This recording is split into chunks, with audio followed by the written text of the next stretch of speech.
An evolutionary biologist at Purdue University named William Muir studied chickens. He was interested in productivity. I think it's something that concerns all of us.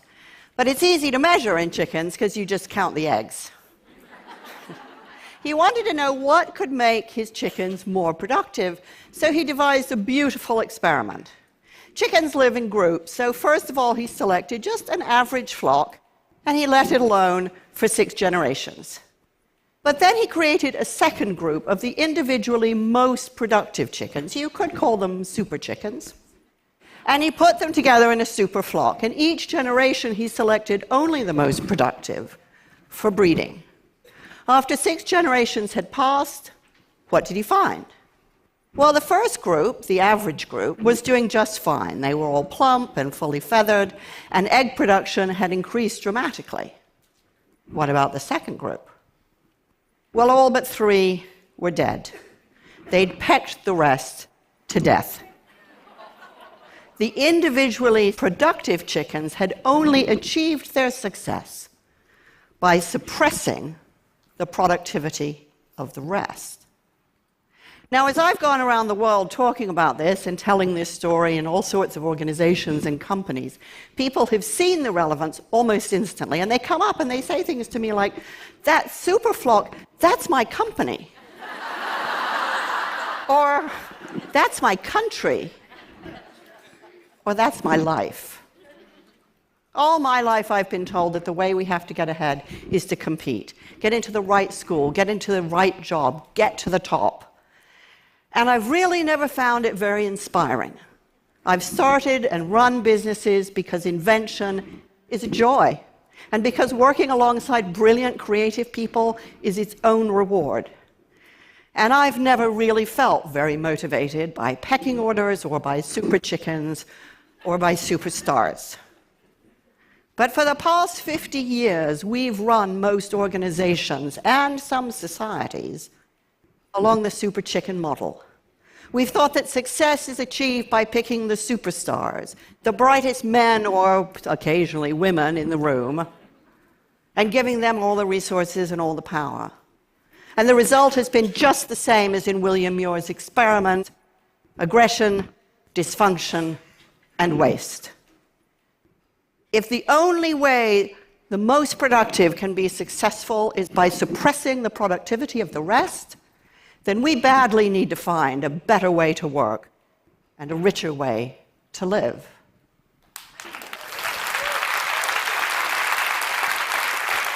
So what is it that makes some groups obviously more successful and more productive than others?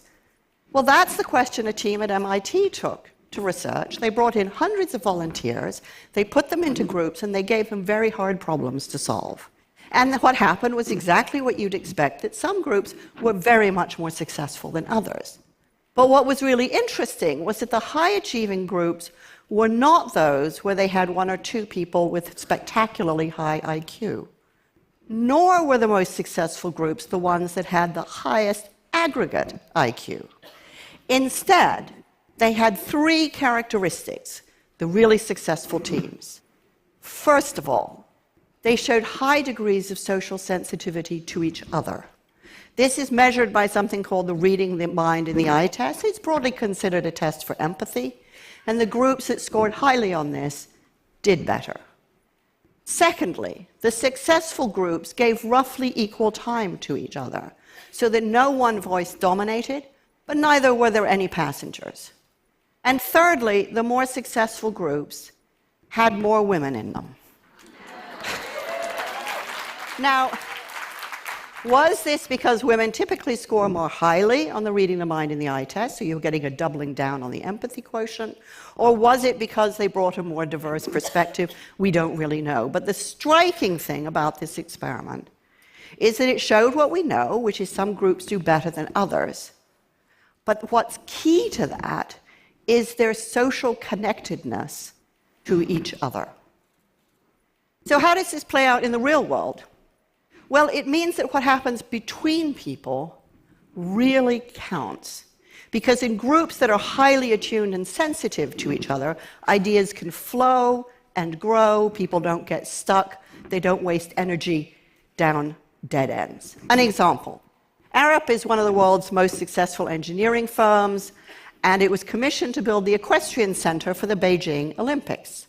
Now, this building had to receive 2,500 really highly strung thoroughbred horses that were coming off long-haul flights, highly jet-lagged, not feeling their finest.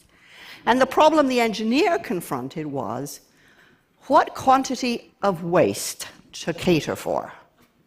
Now, you don't get taught this in engineering school, and it's not really the kind of thing you want to get wrong. So he could have spent months talking to vets, doing the research, tweaking the spreadsheet. Instead, he asked for help, and he found someone who had designed the Jockey Club in New York. The problem was solved in less than a day. Arup believes that the culture of helpfulness is central to their success. Now, helpfulness sounds really anemic, but it's absolutely core to successful teams, and it routinely outperforms individual intelligence. Helpfulness means I don't have to know everything. I just have to work among people who are good at getting and giving help. At SAP, they reckon that you can answer any question in 17 minutes. But there isn't a single high-tech company I've worked with that imagines for a moment that this is a technology issue. Because what drives helpfulness is people getting to know each other. Now that sounds so obvious, and we think it'll just happen normally, but it doesn't. When I was running my first software company, I realized that we were getting stuck. There was a lot of friction, but not much else. And I gradually realized that the brilliant creative people that I'd hired didn't know each other. They were so focused on their own individual work, they didn't even know who they were sitting next to. And it was only when I insisted that we stop working and invest time in getting to know each other that we achieved real momentum. Now, that was 20 years ago, and now I visit companies that have banned coffee cups at desks because they want people to hang out around the coffee machines and talk to each other. The Swedes even have a special term for this. They call it fika, which means more than a coffee break, it means collective restoration. At IDEX, a company up in Maine, they've created vegetable gardens on campus so that people from different parts of the business can work together and get to know the whole business that way. Have they all gone mad? Quite the opposite. They figured out that when the going gets tough, and it always will get tough if you're doing breakthrough work that really matters, what people need is social support, and they need to know who to ask for help. Companies don't have ideas. Only people do. And what motivates people are the bonds and loyalty and trust they develop between each other. What matters is the mortar, not just the bricks. Now, when you put all of this together, what you get is something called social capital. Social capital is the reliance and interdependency that builds trust. The term comes from sociologists who were studying communities that prove particularly resilient in times of stress. Social capital is what gives companies momentum, and social capital is what makes companies robust. What does this mean in practical terms? It means that time is everything, because social capital compounds with time. So teams that work together longer get better, because it takes time to develop the trust you need for real candor and openness. And time is what builds value. When Alex Pentland suggested to one company that they synchronize coffee breaks so that people would have time to talk to each other, profits went up $15 million and employee satisfaction went up 10%. Not a bad return on social capital, which compounds even as you spend it. Now, this isn't about chumminess, and it's no charter for slackers, because people who work this way tend to be kind of scratchy, impatient, absolutely determined to think for themselves because that's what their contribution is. Conflict is frequent because candor is safe. And that's how good ideas turn into great ideas.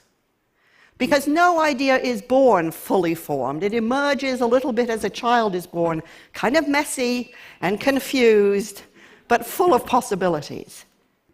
And it's only through the generous contribution, faith, and challenge that they achieve their potential. And that's what social capital supports. Now, we aren't really used to talking about this, about talent, about creativity in this way. We're used to talking about stars. So I started to wonder, well, if we start working this way, does that mean no more stars? So I went and I sat in on the auditions at the Royal Academy of Dramatic Art in London, and what I saw there really surprised me, because the teachers weren't looking for individual pyrotechnics. They were looking for what happened between the students, because that's where the drama is. And when I talked to producers of hit albums, they said, oh, sure, we have lots of superstars in music. It's just they don't last very long.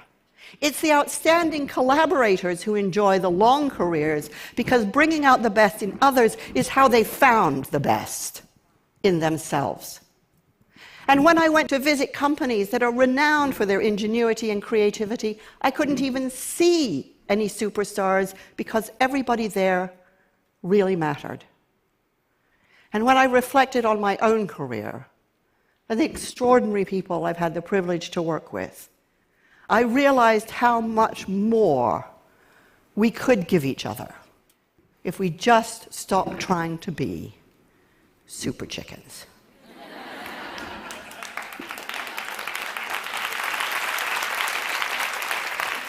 Once you appreciate truly how social work is, a lot of things have to change.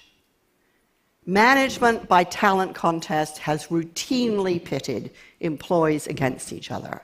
Now rivalry has to be replaced by social capital. For decades, we've tried to motivate people with money, even though we've got a vast amount of research that shows that money erodes social connectedness. Now we need to let people motivate each other. And for years, we've thought that leaders were heroic soloists who were expected all by themselves to solve complex problems. Now we need to redefine leadership as an activity in which conditions are created, in which everyone can do their most courageous thinking together. We know that this works. When the Montreal Protocol called for the phasing out of CFCs, the chlorofluorocarbons implicated in the hole in the ozone layer, the risks were immense. CFCs were everywhere, and nobody knew if a substitute could be found. But one team that rose to the challenge adopted 3 key principles. The first was the head of engineering, Frank Maslin, said, there will be no stars in this team.